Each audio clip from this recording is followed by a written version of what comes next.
When exploring the fantasy genre, every road leads to the late JRR Tolkien. Masterminding countless stories chronicling the realm of Middle-earth, Tolkien's vision came to inspire generations of high fantasy authors, paving the way for works like The Song of Ice and Fire and the recently popularized Witcher saga. As more of Tolkien's admirers debuted their own takes on the creatures of Middle-earth, a growing number of authors came to view Tolkien's mold as a crutch, hindering inventive new ideas in favor of cliches and tropes. Enter Simon Spurrier and Matias Bergara, who in 2018 set out to deconstruct the genre of Tolkien-esque high fantasy. It struck me that the whole genre has a sort of literary RSI, recalls Spurrier. Every time it gets let out of the stable to canter around that same well-trodden path, the injury just gets worse and worse. So, I decided the kindest approach was to take it outside and shoot it. High fantasy's dead. Sorry about that. Spurrier and Bergara would realize this new take on the genre through Coda, which explores a fantasy world that's been all but deprived of magic. Set after a cataclysmic war between the forces of good and evil, the world of Coda takes classic fantasy elements and blends them with the post-apocalyptic stylings of Mad Max. It's a harsher, more violent world, but one that's just as rich with mythic imagery. It's more about what happens when you do away with something tired, muses Spurrier. You quickly find that there's new life waiting to pop up underneath it and around it.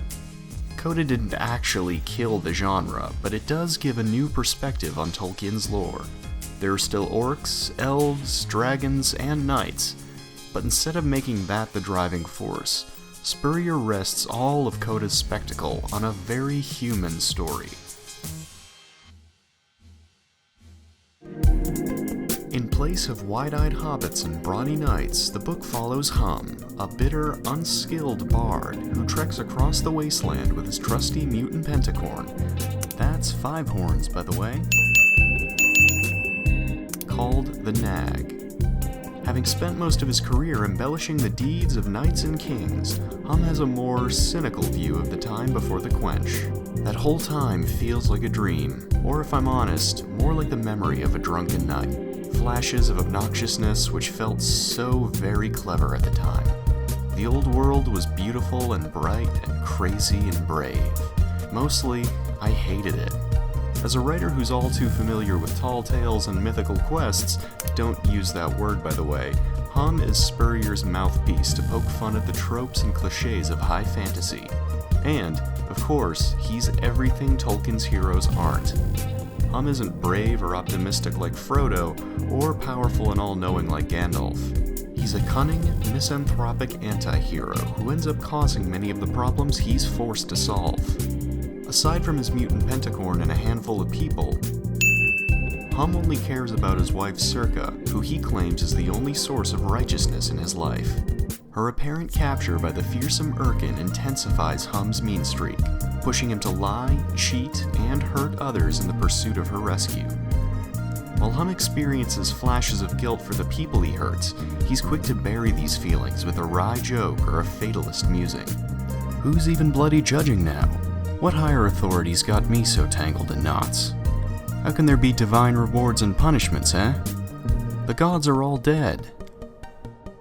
Spurrier also uses Hum's skills as a bard to subvert the narrative as a whole. While most of Tolkien's Lord of the Rings series maintains a semi-omniscient third-person perspective, the majority of Coda is told from Hum's point of view, specifically through the narration of his letters to Circa. While the bard's glib, self-pitying thoughts bring some levity to the book, they also create a disconnect between his thoughts and his actual deeds. Hum might think his mission is heroic, but the steps taken to further his mission only become more dubious. From stealing Acker from an elderly man, to trying, and failing, to kill the world's last magical being. As readers observe Hum's increasingly villainous behavior, his witty sarcasm turns callous and unfeeling, and his musings on good and evil read more as a self-deception.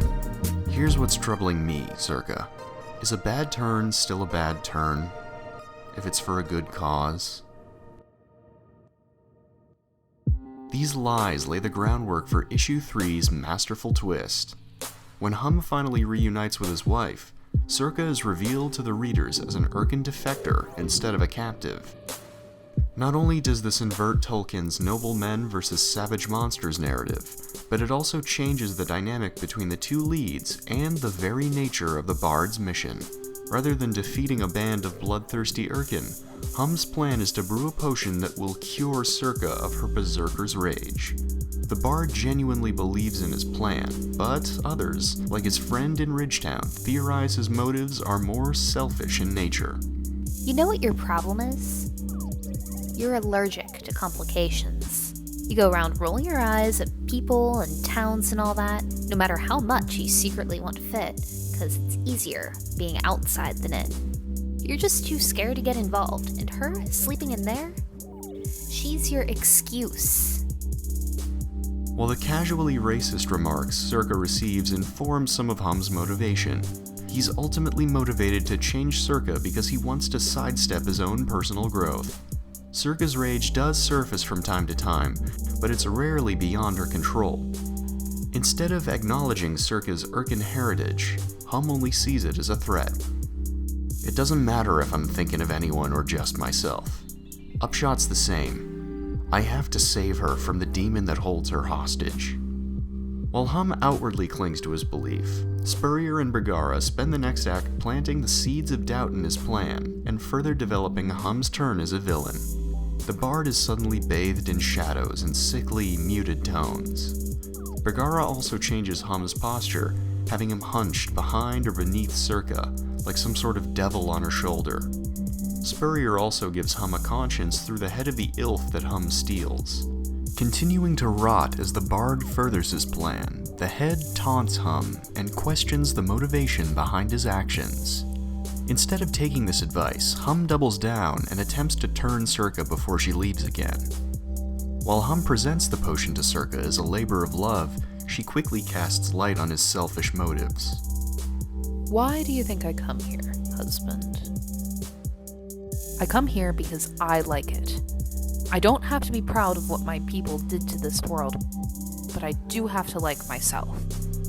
One of us ought to. Finally realizing what he's done, Hum breaks down and begs Circa to stay with him, but it's too late. Circa walks off into the wasteland, leaving him alone with the knowledge of his betrayal. While the turning point of a traditional fantasy would involve some kind of heroic sacrifice, Hum's turning point inverts this trope, having him lose everything in spite of his own selfish plans. It's here, having lost the one person he really cared about, that Hum finally begins to grow.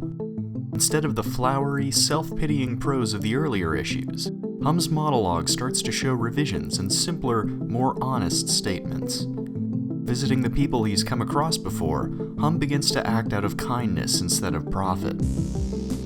Though he still has a more fatalist self-image, the Bard has begun a journey of self-improvement and acceptance, taken one little step at a time. Not long after, Hum is captured by the warlord the Mercrone, and is forced to watch as she lays siege to a town left defenseless due to the Bard's plans. Giving himself to the Mercrone, Hum allows the city's survivors to escape, and delivers one final message to Circa. Inspired by his change of heart, Circa rallies a group of survivors, bandits, and a dragon that Hum, helped earlier, to finally defeat the Mercrone and bring a measure of peace to the wasteland. With the danger finally gone, the couple, newly reconciled, ventures into the unknown, with Hum finally leaving his bardic journal behind. Things don't need to be remembered to be worth writing. But then, what do we do? We try harder to accept what we cannot change. We admit it's never simple. We take every day as an adventure, whether we like it or not.